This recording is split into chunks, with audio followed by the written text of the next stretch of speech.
everyone, and welcome to this episode of Burning Questions with Brooke. I hope you all are doing well this week. This week I'm joined by Abby Head, who is one of our former apprentices at Opera Roanoke.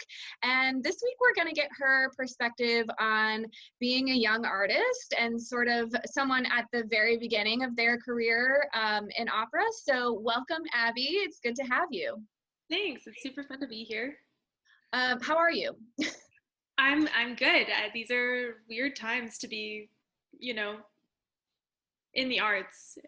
Yeah, to be a person in general, but like to be sort of trying to start a career, it's tricky, but it's okay. It's okay. You're doing well. So far. So let's just jump right in. I'm going to ask you some questions. Tell us first how you got started singing and what led you to the opera genre specifically. For sure. So I've been singing literally since I was an infant. I come from an entire family of singers, so I'm the fourth person in my immediate family to get a music degree, and we all sang together as a family. So that was just always been a part of my life. And when I went to college, I decided that I wanted to get a degree in musical theater. And after about a year of that, I said, no, I'd rather do classical music.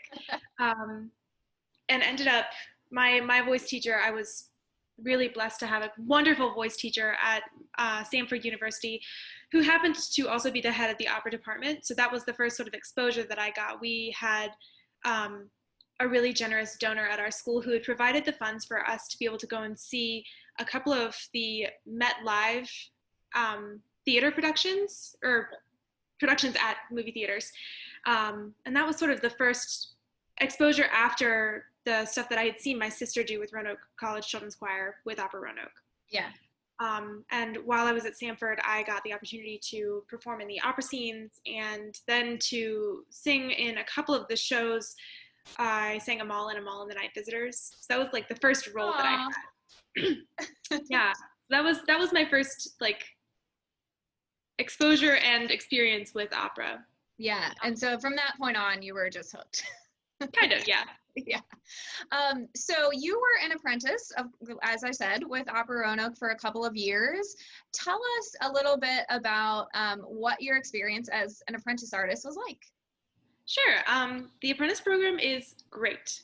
So when I finished college, I moved back to Roanoke for a couple of years and had this incredible opportunity to audition for the apprentice program and was, welcomed into that group. And it's such an incredible opportunity as a young artist to be around other young artists who are in school and out of school, both, getting to perform together, getting to have voice lessons and coachings, and getting the experience of working with professionals in productions. That was the coolest thing. Like, you see people on stage all the time and think, oh my gosh, they're so cool, they're so talented, I want to be like them. And then you get to have a real conversation with them, like about their school experience and about how, oh yeah, I remember what it was like being at that stage. It's really hard work, but you can do it. And they're so encouraging and nice. And working with people like Dean Yarvanya and Kreider. Oh, Corey Kreider, thank you. So many super cool people that we got to work with, that I just like getting to hear about their experiences and their encouragements was incredible. And the friends that I made also in the program were really like those connections are wonderful to have, and having sort of a support system of young artists. It's really great. Absolutely. Well, we were so glad that you were one of our apprentices, and now you're just doing all of the wonderful things. So that kind of leads me to my next question, which is, do you have a favorite production that you've been in with Opera Roanoke, or a favorite memory you want to tell us about? I mean, they were all so fun. Oh gosh, I think my favorite that we did, so I'm trying to think through like the order of the productions. South Pacific was the first show that I did, and that one was just so fun. I mean, like I think because it was my first show with Opera Roanoke, it definitely stands out for me.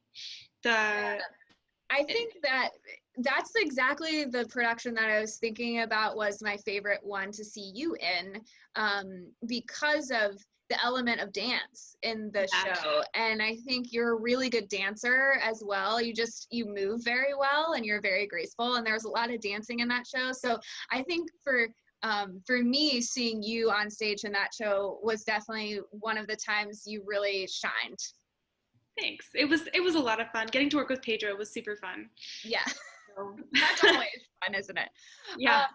So as I mentioned before, when we were talking, you are graduating from Peabody Conservatory tomorrow. Yeah. Congratulations.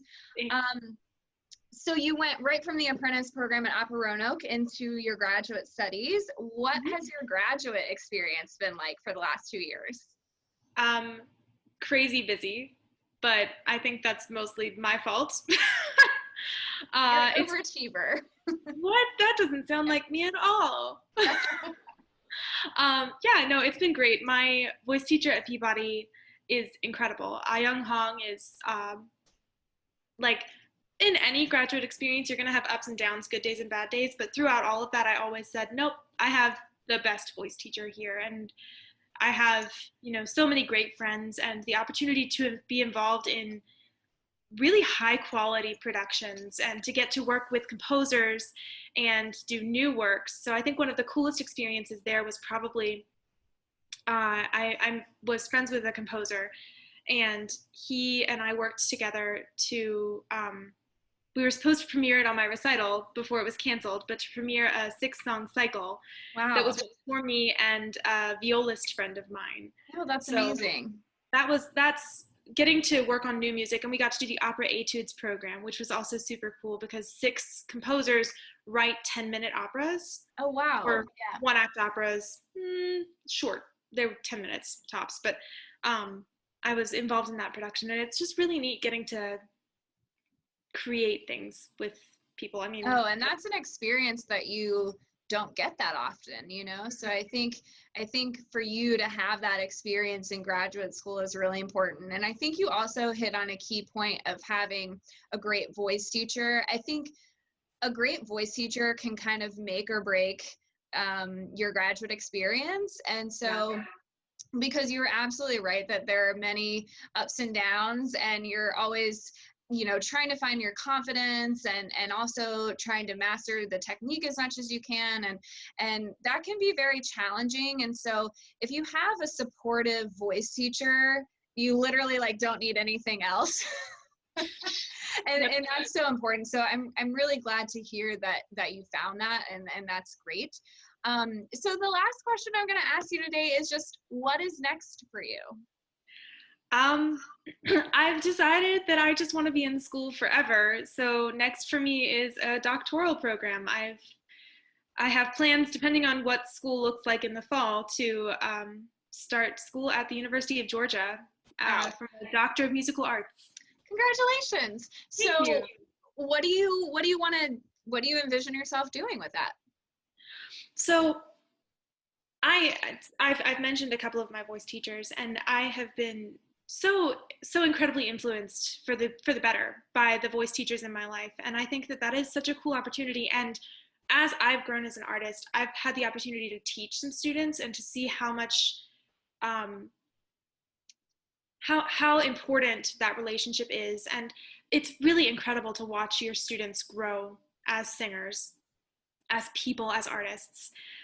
So my plan, my hope, is to perform as much as I possibly can while also working as a voice teacher, hopefully at a collegiate level, so that I can not only be putting art into the world, but helping to shape the art that will be in the world in the years to come.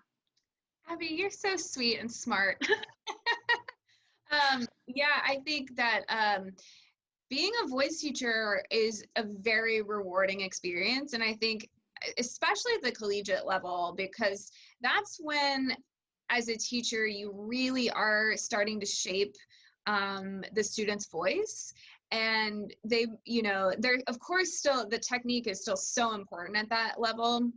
but you're also helping to sort of shape them as an artist as well. And Mm-hmm. so that can be really formative for the student, and also incredibly rewarding for you. So I'm so glad to hear that that's something you're considering, and I wish you all of the best in these totally weird times.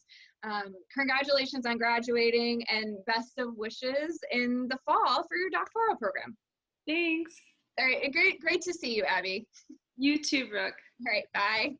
Bye.